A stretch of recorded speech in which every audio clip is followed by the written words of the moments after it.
Hello, good morning, students. Please subscribe the channel, drop a like, share, and comment. This is Shree Vishnu Art Press Publications, exercise number 11 and 12 on the speed of 90 words per minute. Start.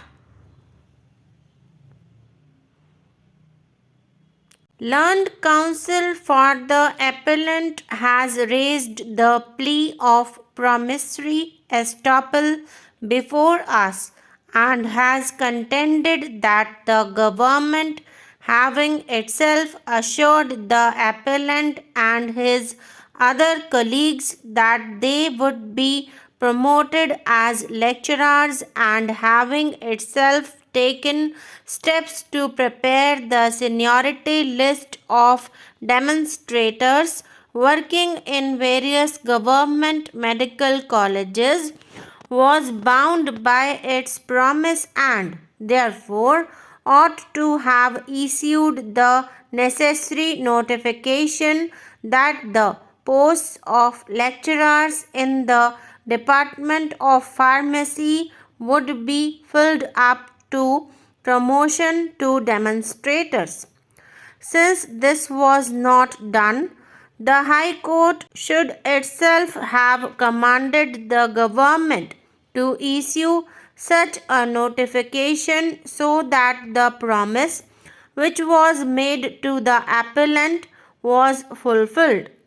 It is contended that the government had already issued such notification in respect of the posts of professors and readers by providing that they would be filled up to the extent of 50% by promotion of readers and lecturers, and therefore in respect of the Department of Pharmacy, the same policy should have been adopted. It is not disputed that the posts of lecturers in the Department of Pharmacy, as also in other departments of pharmacy, are filled up by direct recruitment. It is also not disputed that so far as demonstrators are concerned, there are no rules, statutory or otherwise, which provide that they would be promoted to the post to lecturers. The High Court has also considered this aspect of the matter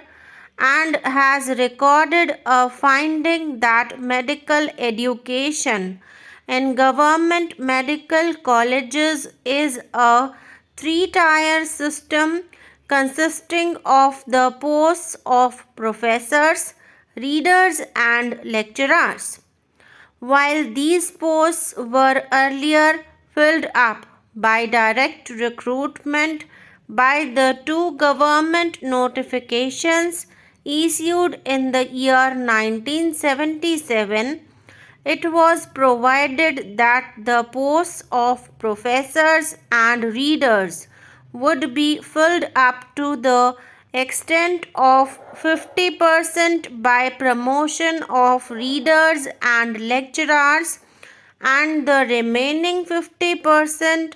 would be filled up by direct recruitment. The scheme of personal promotion was also introduced, under which a lecturer or reader who had put in service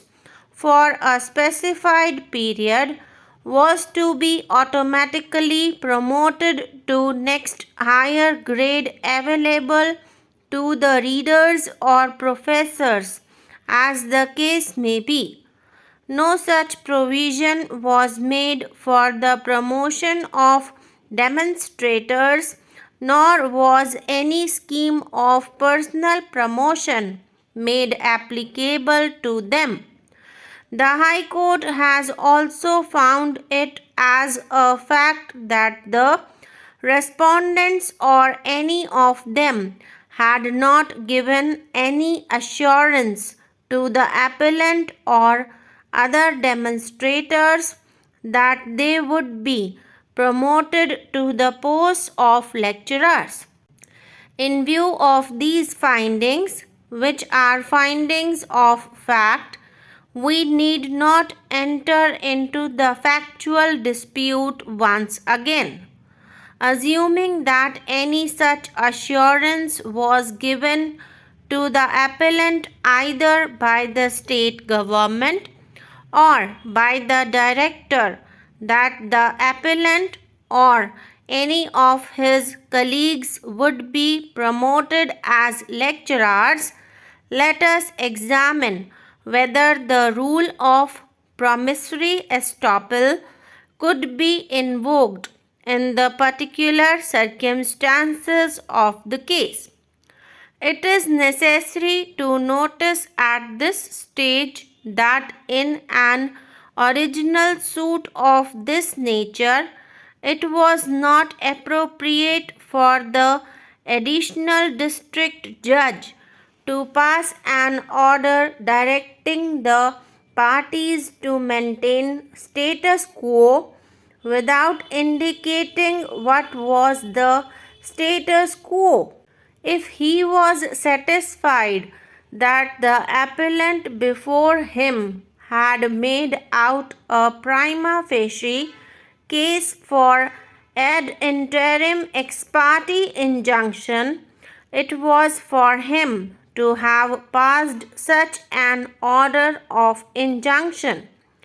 But simply directing the parties to maintain status quo without indicating what was the status quo is not an order that should be passed at the initial stage of a litigation,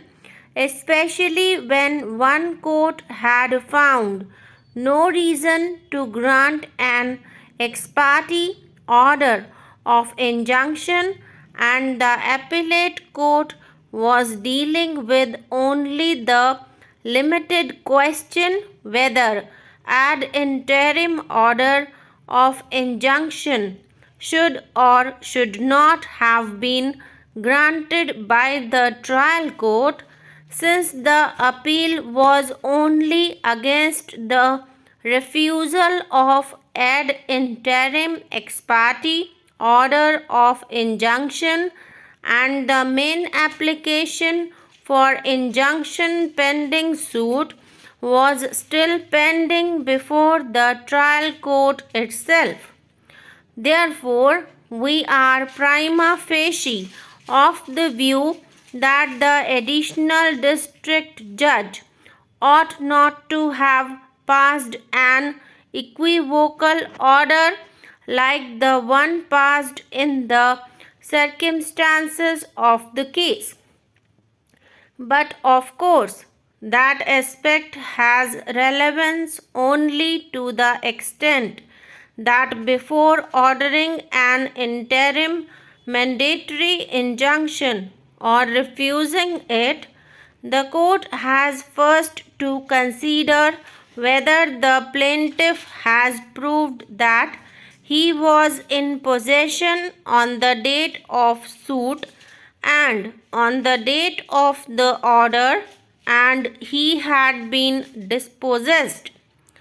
Unless a clear prima facie finding that the plaintiff was in possession on those dates is entered, an order for interim mandatory injunction could not have been passed. Admittedly, the defendants are the owners of the building. The plaintiff was setting up a case that the plaintiff schedule part of the building had been granted to him on lease on 17/4/1998 and that he had obtained possession thereof on the basis of such a lease transaction. The lease thus set up by the plaintiff has been denied by the defendants, who had pleaded that the plaintiff had been entrusted with some renovation work for which he was being paid, and the alleged document relied on by him was a concocted one.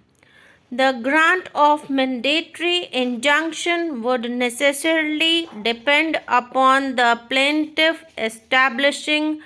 before the court that on 1998, when the court directed the parties to maintain status quo, he was in possession as a tenant of the plaintiff's scheduled property. Therefore, the first question that the district court had to consider pursuant to the order of remand by the High Court was whether the plaintiff had prima facie established that the building was let out to him as claimed. It is difficult to imagine that such a building of this nature would have been let out in such an informal manner, and the transaction not being evidenced even by a rent deed executed by the lessor.